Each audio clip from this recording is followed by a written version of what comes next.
My name is Randy Rubenstein, and welcome to the Mastermind Parenting Podcast. At Mastermind Parenting, we're on a mission to support strong-willed kids and the families that love them. Hi, everyone. Welcome to this week. This week, I want to talk about apologizing. I want to talk about the art of apology, why it's important. Everyone seems to be teaching it now. Years ago, I was the only one teaching it, just so you know. And now it's like a whole thing. I'm telling you. Really, it's humble. I'm telling you, it was like I was teaching people, like people were like, it never occurred to them to just own it when you fuck up with your kids and just own it. Like that's how you have a productive conversation. Just like everyone craves the truth and kids crave that too. And so when we've gotten into a situation, like us being the adults and owning our part, it just is the beginning of a great conversation that's going to feel more connecting. Now, there's certain professionals that have called it like, it's all about the repair. It's all about the repair. And it's, I know, Avery has a problem. Avery's here with me again because, Hi. You know, why wouldn't she be? Because it's more fun to have her here with me. Right. I think I've just been holding a place for her for all these years. Yeah, now I feel kind of competitive, though, with Mel and her daughter. With Mel Robbins? Okay. What if they're better than us? Mel Robbins is definitely an amazing marketer and she is a businesswoman and she is definitely doing things on a whole level, business level that I don't aspire to have. Although I would love to have, I mean, when she only started her podcast like a couple years ago, maybe like 2. Really? Yeah. And she is a machine. She's good. And you know what? She does disseminate a lot of great information and all the things. I just gave Avery, so why we're bringing up Mel Robbins, because I think if you're alive, you've probably, and you listen to things like this, chances are you've seen Mel Robbins on everyone's podcast, including Oprah. She also got to be on Oprah. Go Mel. Go Mel. I know. I'm a little jealous. But she wrote this book called The Let Them Theory. I have not read it. I've watched a couple of podcasts with her. And I think, you know, what Mel's good at is she takes a concept like the Let Them Theory is really surrender energy. Like, you know, if you were studying Buddhism and you were learning all about surrender, or you were at a yoga class and they were talking about just like surrender control. And for most of us that live in our left brain, we're like, what the fuck does that even mean? Right? You just start yawning. Perfect. Yeah. Yeah. It makes us yawn. And then all of a sudden, I will tell you that after listening to the podcast, I'm 100% positive I never need to read that book. Yeah. That was the information. They gave it to me. That was it. Cliff Notes in an hour. And like, I think we've already been, I mean, like with thought turnarounds and what are we thinking? What are we believing? Like we sort of already live our life. Right. There was a quote that she said that I wrote down. That was, if you want to change the dynamic, you have to truly want to step into their shoes. Like, honey, that's basic empathy. I don't. But you know what she does? She brings these concepts to the mainstream and people haven't a lot of times heard of these things, and she makes it palatable and she talks about the science. So I think she's a good lady and she's delivering a great message. And you know, and this whole let them is, I mean, I know where she learned it. Well, I don't know exactly where she learned it, but it has been like a term that's been taught in coaching circles for quite some time. And it's about surrendering control. Like you can't control anyone but yourself. You really can't. And so I think it's such a huge mistake that most parents make. They think they can control their kids. How do I get them? Anytime I hear that, like, or my children just aren't being obedient, you know, there's certain words that let me know there's a lot of control on the scene. And there's a reason why we go into trying to control other people. It's because when you feel out of control inside of yourself, we all crave control. And so if you feel out of control inside yourself, inside of your own body, of course, you're going to try to see what you can control so you don't feel so out of control. So you'll try to control other people.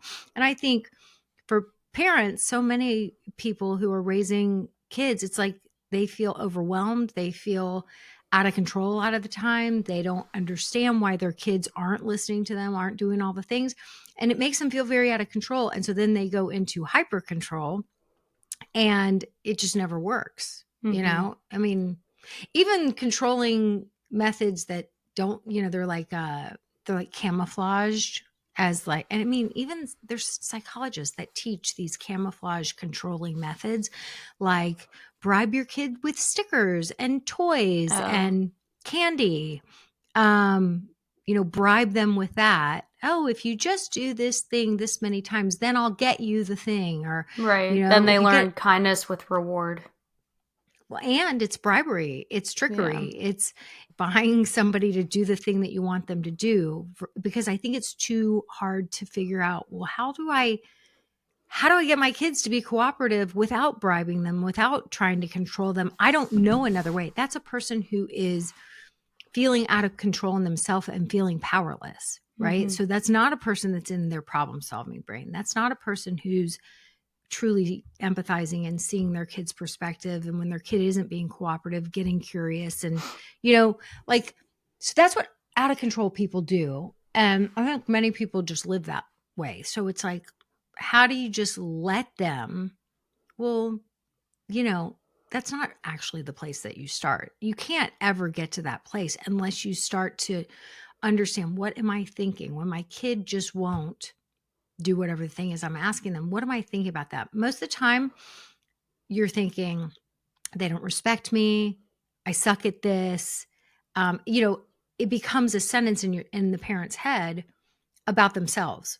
So instead of getting curious about why this little tiny human who is wired to be cooperative, especially with their pack members, especially with their parents, they want to please their parents.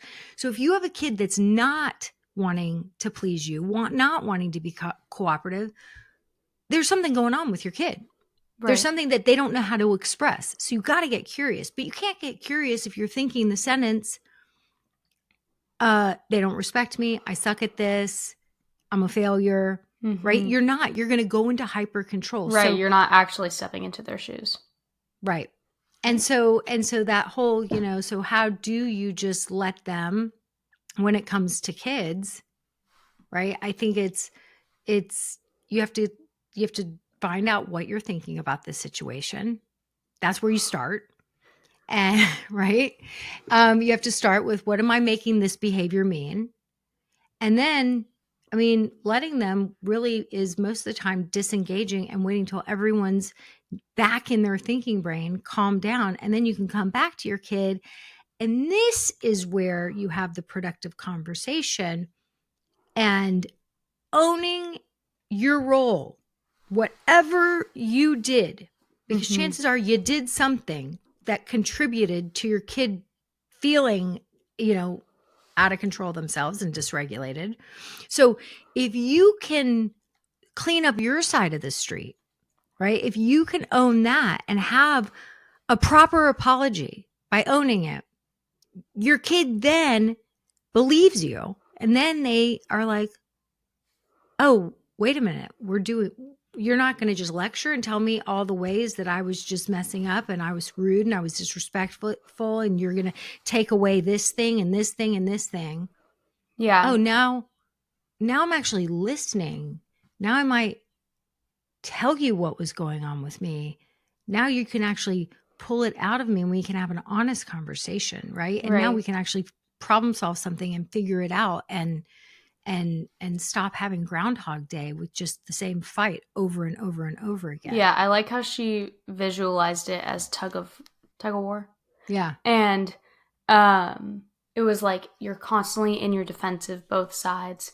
And then as soon as you give them some slack and come to them with the apology or with the understanding, no one wants to tug on a rope that doesn't have any resistance, It really helped me see it in my mind. So when you come, right, it's like that's that surrender energy of, I'm going to clean up my side of the street. I'm not going to pull against you and tell you all the ways.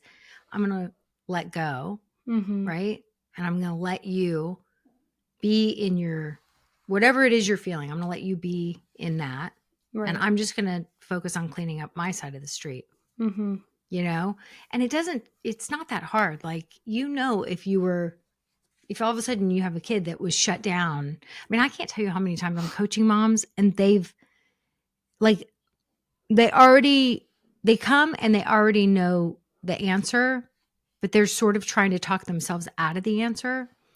Like, let me give you an example. I had a mom, she's been, in the mastermind for several years. And one of her kids has gotten much more cooperative. And her little boy, who's older, he's sort of doubling down. Like, the violence is escalating. The bad words are escalating. For a very long time, she could only see all of their terrible behavior, but she wasn't really yet able to own or see how her behavior contributed to it. Because when she would get pushed really far, of course she would lose her shit, and so she couldn't really go there in that. She just wanted to know, she was always very like, just tell me what should the consequence be? Like, she'd get very confused. And this is like a really smart medical professional, and she's awesome. Okay. Which is, when it came to her kids, she'd just be in her own blind spot. So she's really been digging in and doing some deep work with some different therapists recently. And this little boy, even though he's doubling down and his behaviors have been getting worse, and now they're bad at school and just getting reports from school and all the different things. He's been doing this thing where he comes in the morning and he gets in bed with her and her husband. And, but she told me recently, he doesn't actually cuddle. He just comes and gets in the middle and just kind of lays there. And so we were talking about it, and I said, is there any kind of stroking or any kind of hugging? She's like, oh no, he does not like to be touched. So the other morning, it was a terrible morning. He didn't come in as early as he had been, and she had to get up and get ready for work. And she was in the bathroom or whatever. And she kind of heard him go in there, and he walked in, and he saw that she wasn't in the bed anymore. And he all of a sudden was angry. He was like, hate you or something. And he like stormed out. And then a little bit later, I guess after she came out of the bathroom, he was like, where were you? And she was like, oh, I was in the bathroom. And he was like, oh, I didn't know where you were. Which, that was his way of giving an olive branch to say, I know, doesn't that make you so sad? Yeah. Because this stuff isn't on her radar, because she didn't have this kind of mothering. She didn't have this kind of care. She didn't, it wasn't even on her radar that he was basically giving her an olive branch and like letting her know, like, I look forward to coming in and starting my day by laying my body next to you, And so she was just kind of like, oh, sorry, I had to get ready for work. And so then his behavior just escalated all morning. There were F-bombs. She walked downstairs. He was like, I love when little kids cuss. When little kids just like, I know, I don't know why we like when little kids are just like, so funny. I'm just not putting up with it. It's like, you adults, you need to figure out what all this behavior means, but I'm not having it. And he's like standing in the kitchen. He's like chugging a orange Fanta.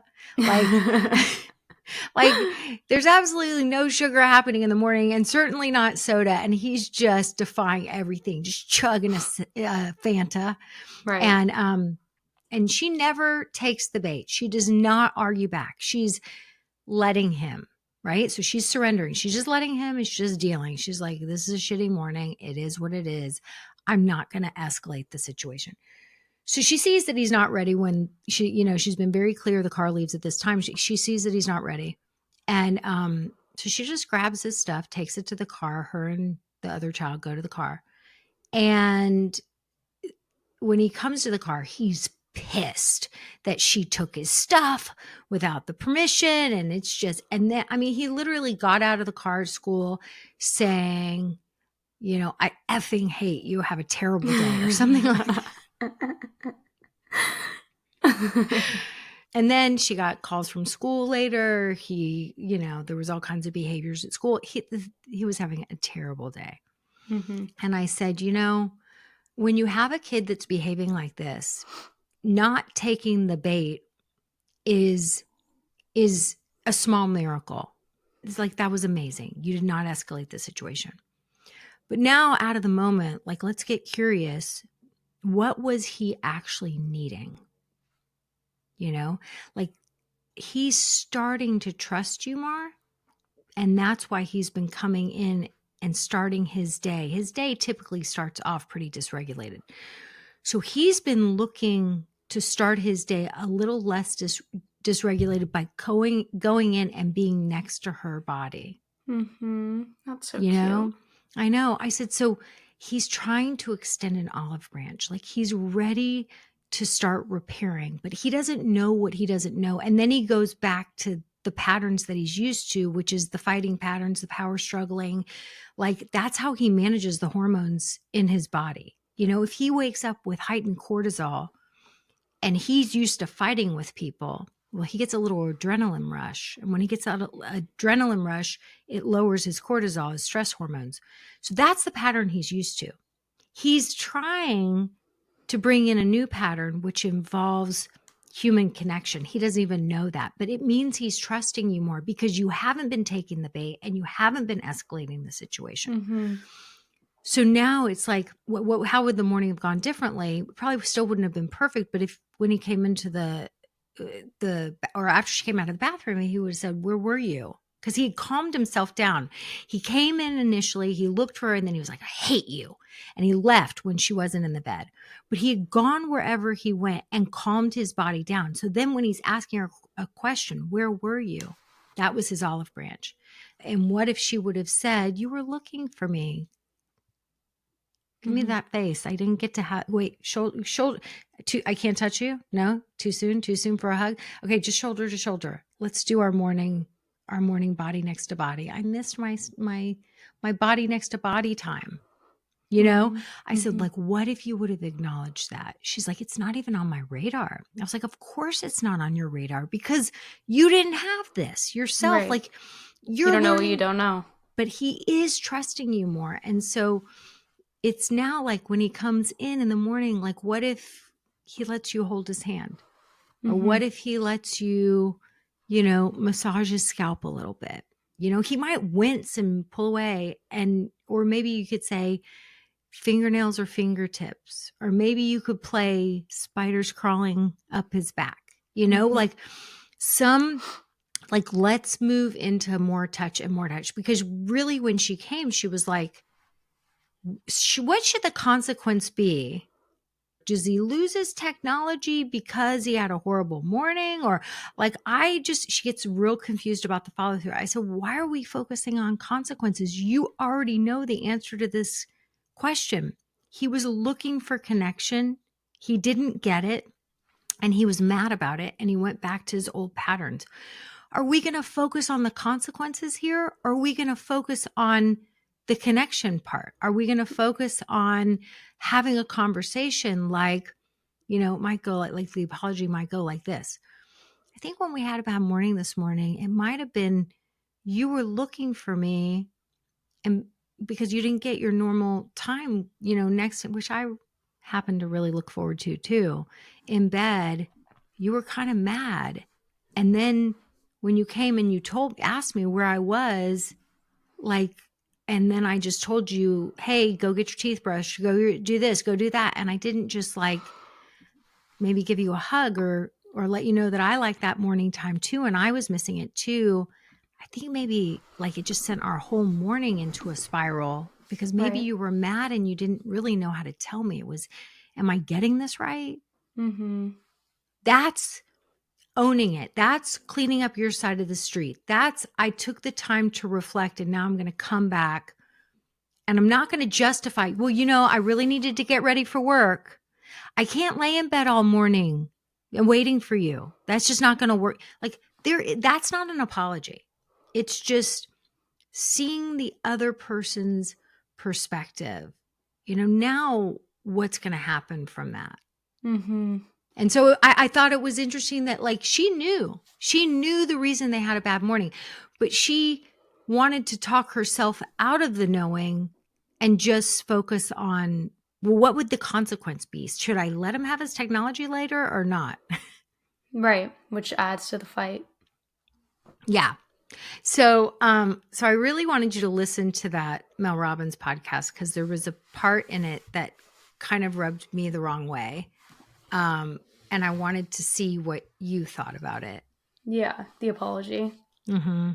Yeah, basically, Mel and her daughter, I think, had a tumultuous relationship for most of the daughter's life. And then this Let Them book that they co-wrote brought them together because they both learned how to do it. And her daughter kind of says, I think her name was Sawyer, says, you were absent. Like, you weren't home. I was constantly trying to get your attention and shut down because, that was the only way to get your attention was to be mad at you. And you paid more attention to my sister who had this big, beautiful voice and was a performer like you.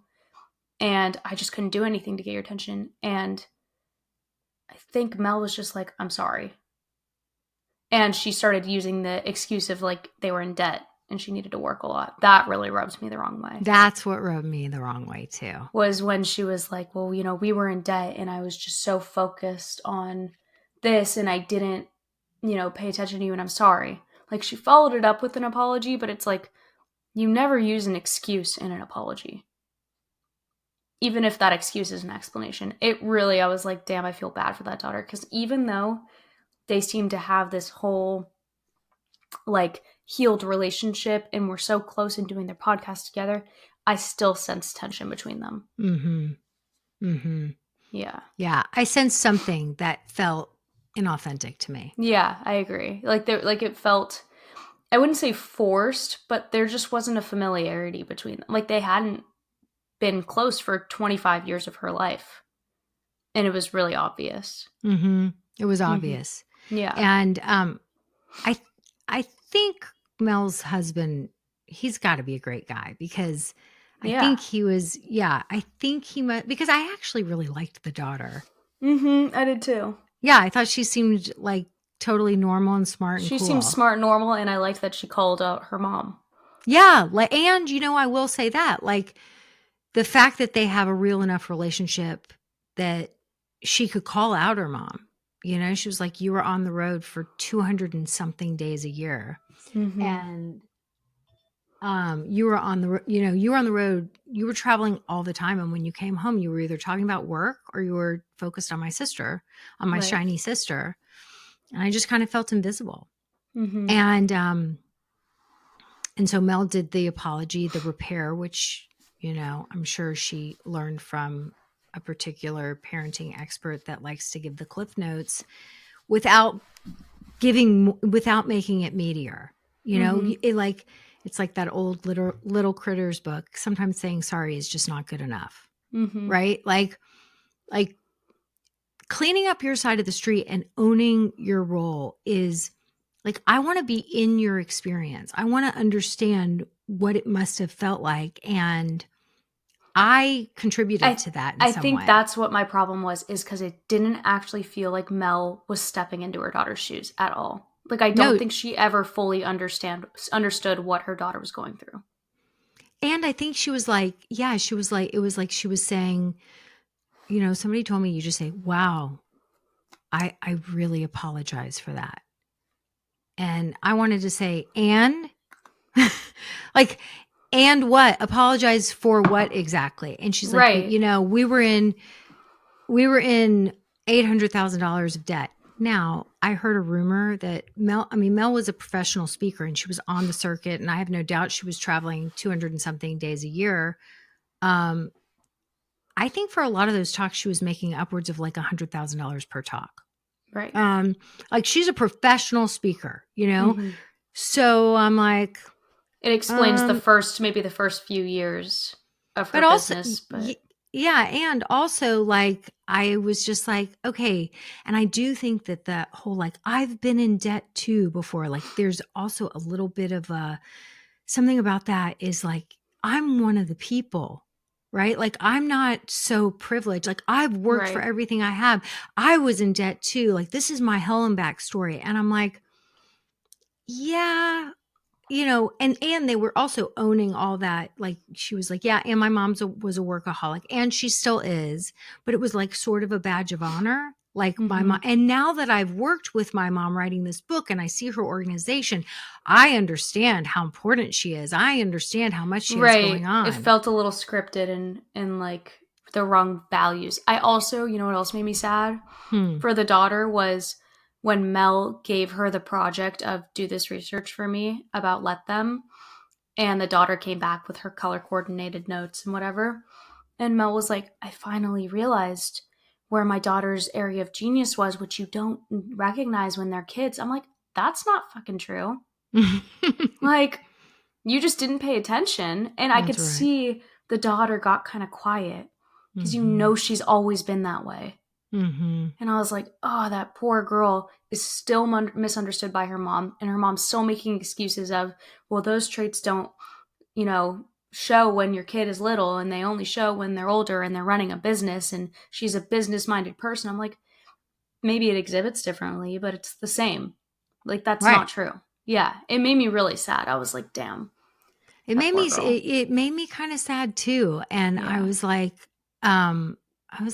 yeah, no, like, I should have been there more. And when I was traveling, why wasn't I FaceTiming and hearing all about your day? And when I got home, why was I talking about my work? Your kid. You wanted me to be interested in you. You wanted me to act like whatever happened and 7th grade middle school was the most riveting piece of information I've ever heard in my life. You didn't want my stuff to be more important than you. You just wanted your mom there. Right. And I didn't get it. Like, and maybe that's just not where Mel is yet or where she'll ever be. And it's unrealistic, but I just, there was something about that whole thing that I just wish, I wish during that, especially that conversation where it was like, I didn't know this was your area of genius. I wish she would have been like, and if I had paid attention, I would have known. Like, just say that. I don't know. Like, it really rubbed me the wrong way. How did I not know? Yeah. How did I not? Yeah. Just like own your part. Yeah. And so, so what rubbed me also the wrong way was the whole like, wow, I'm really sorry. And it felt like I was like, she was just going through the motions and saying the words. And I'm like, an apology doesn't even have to include the words, I'm sorry. Like, I apologize. I'm really sorry. It's like, that's not an apology. It could be part of an apology, but like, get into the other person's perspective. Understand that if this person, if your daughter has shut down, shut you out, and it seems like you have to buy her love.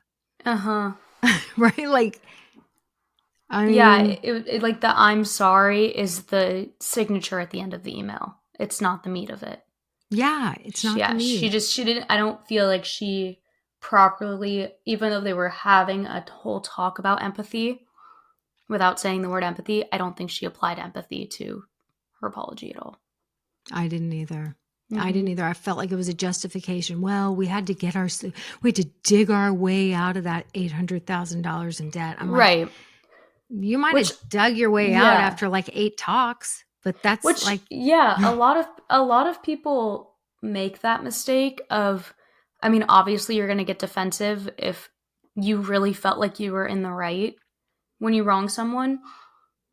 I think what really bothered me is I was like, you have a podcast with millions of monthly listeners and you're still spreading the wrong information. Like, you can make that mistake, just make it in private, and then fix it. That's so interesting. You got a little protective. I was like, I felt like you're teaching people to apologize wrong. Yeah. Mm-hmm. Yeah, like you've got a big platform. I get that way Right. too. It's like when I hear people that other people are, when people are vulnerable and they're really searching for skills that they don't have, and then somebody who's got a big platform, there's a big responsibility. And when they disseminate wrong information, it makes me protective over all the people. It's probably the codependent side of us. Like I feel responsible for all the listeners out there where I'm like, no, that's wrong. Don't listen to that. That's Right. not Well, the way that's to do it. also, yeah. I mean, that's also was your whole reason for having the business was it literally just the spread of knowledge. Yeah. And so I think, yeah, when you see people spreading the wrong knowledge and knowledge that we don't agree with because you don't know what's right or wrong, I think it's probably hits you in a Or the wrong, particular. or when I can tell, I intention is huge to me too. So when like that whole like, well, I had to dig ourselves out of debt. When I can tell that, like, I There's feel like proving energy. yeah, like when the intention doesn't feel pure, like, oh, I'm going to continue to use this story about the debt as much as possible because it makes me like a woman of the people, Mm-hmm. and nobody's I going to kind of see. got that feeling too.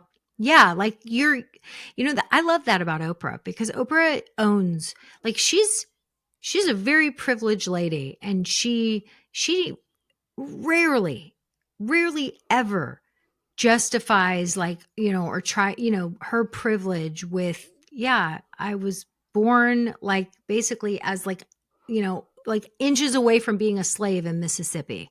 Mm-hmm. Like she doesn't tell. I mean, it took years for Oprah's full story to come out. Like whenever Right. anyone She tried, I wasn't think leading with it.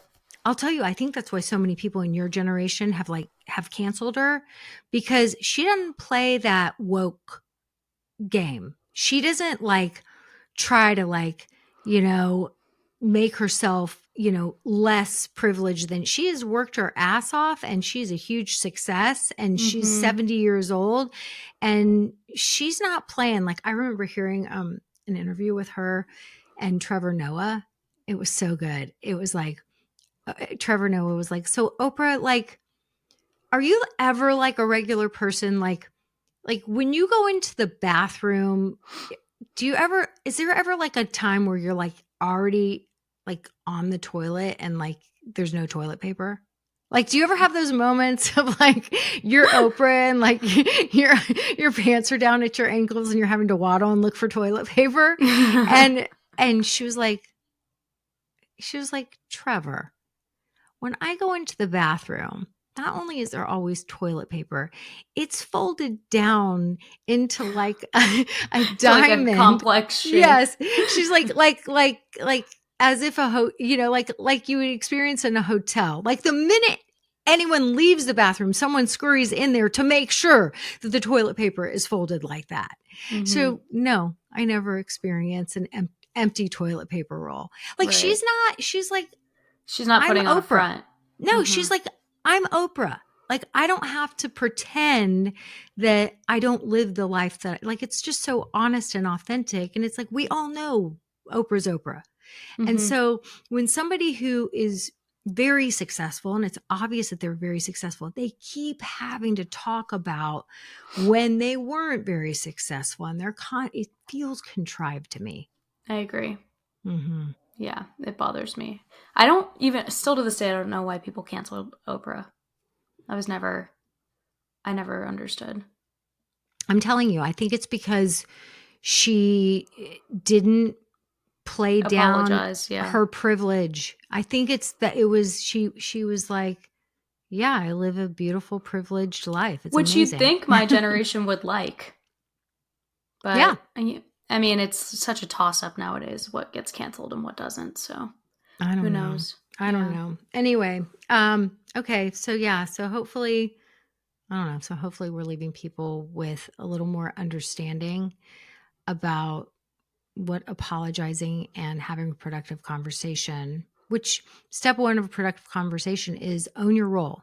So you might actually apologize, but just saying I apologize or I'm sorry or that must have been really hard for you, it's just not enough. Maybe we should end it with a little role play of what it would have been like. Okay. Okay. Who do you want to be? Do you want to be Mel or do you want to be the daughter? I should probably be the daughter. Okay, I'll be Mel. Okay.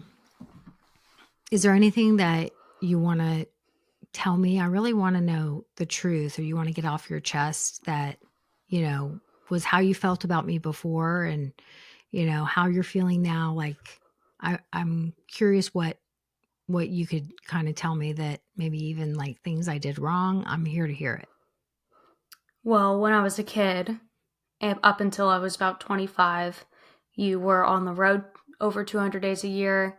You only talked about work when you were home. You only pay attention to my shiny sister because she's living a similar life to you. And it just felt like my accomplishments were never part of the conversation. And you did not pay attention to me, and you bribed me for my attention. And it made me feel really shitty. How could I have not seen that? I'm like, thank you. Number one, thank you for telling me, because you've been holding that inside for a really long time. And thank you for trusting me now to tell me the truth. And it's so clear. Like, I'm on the road. You guys are kids. I'm your mom. Your mom's away 200 and something. No matter how great your dad is, your mom's on the road. So number one, like, I'm working all the time, and like every single day I was thinking about y'all, but like, why wasn't I calling and wanting to hear more about your day? Why wasn't I, when the minute I got home, like, I've just been working. Why would I be talking about my work? Why wouldn't I be finding out about the gossip of 7th grade, or, the boy that you had a crush on, or the teacher that was acting like an asshole? Like, that's what I should have been interested in. And that, like, and you didn't get that. You didn't get that. Mm-hmm. And you probably had friends who got that. And I'm really sorry. I'm really sorry that I didn't know then what I'm starting to learn to know now. And I just really appreciate you trusting me and telling me that. Thank you for your apology. I appreciate you understanding where I was coming from. No, you know what the kid who's had a mother like this would do? Now you would say, well, it wasn't that bad. Actually, dad was, dad filled in. I mean, dad was great. So it wasn't like I didn't have anyone. Dad wanted to hear about that stuff. Like, she would You're try both roles now? No, but now you say something, because what the kid would now, like, probably feel uncomfortable that the mom. Right. Well, I know that we had debt and that you were paying it off, and dad was a really present parent, and like, it wasn't all bad. It wasn't like I didn't have any parents, and you were still in my life, and it wasn't the worst relationship. It just wasn't exactly what it could have been. So it's okay. I don't need you to tell me it's okay. And look, obviously you're you, and thank God for dad. And thank God you had other people around, because you're pretty awesome. But I was gone a lot, and I'm the mom. I don't need you to try and make me feel better about it. I can see it. I can see it clearly. And I wish I had made different choices. And I can justify it right, left, and center. Oh, I was digging us out of debt. Oh, blah, blah, blah. The truth of the matter is I've been a workaholic for a long time, and I love my work, and it's also my drug. And it's a little bit of an overbehavior. And kids deserve to feel like they are the main priority in their parents' life. They deserve it. And I didn't make that you feel that way. And so I got to own that. And you don't have to make me feel better about it. But what I can say for sure is you will do it better than I did, right? Like, every generation is meant to do it a little better. And now that we both see it so clearly, you're not going to repeat this pattern. I have no doubt. Yeah, that's true. Thank you. Am I allowed to end now? Thanks for saying that. I mean, isn't that and scene? And scene. But don't you think that's probably like how it should have gone? Or even like how it would typically go, even if you owned it, if you've kind of been the parentified child or the neglected child. I mean, sorry. This is a riveting conversation. I'm sure our listeners are like, if she's yawning, this is fucking boring. Baxter does that. You know. What does I'll he do? Do that sometimes. Just kind of like as soon as someone does an apology to him, he's like, well, it's like really okay. Like, you know, he starts trying to own his piece in it. And I'm like, you don't need to do that. Like, that's not where this point of this conversation is. I've noticed I'll do that sometimes. Mm-hmm. Yeah, that's a good point. Yeah. I think it's like, yeah, the kid's going to want to naturally try and make the parent not feel bad or alleviate their guilt in some way. And I think it's up to the parent to be like, no, I got this. And right. I got 25 years on you. You don't make me feel better. I don't need you to take care of me. Like, I got this, and we're just having an honest conversation. I'm a big girl. I can own this. Right. I fucked up. And thank you for telling me. And you're going to do this better than I did. And I'm glad to know it now. Right. Yeah. Okay. We're boring Avery to tears. So I'm going to. No, I just woke up early. Okay, everyone. Thanks for listening. Bye for now. Thanks for listening today, guys. I hope you picked up some tips, tools, maybe some baby steps for creating more balance and boundaries in your life. And I just wanted to let you know, if you want to continue moving the needle forward in creating this for yourself, having a happier household, I want you to go to my website and check out mastermindparenting.com. We have 3 beginning programs, and if you need some accountability and more support, then please look for the one that would be a good fit for you. And as always, we're on all the social channels under Mastermind Parenting. On Instagram, it's mastermind_parenting. And, you know, periodically I do pop up on different Instagram lives, Facebook lives, where I give you teaching and coaching. And I love engaging with you live to help you help your strong-willed kids so that they can feel better, because when they feel better, they do better. And I love getting to know you guys. So thanks for listening. If you like this podcast, please don't forget to subscribe, rate, and review. Super, super appreciative.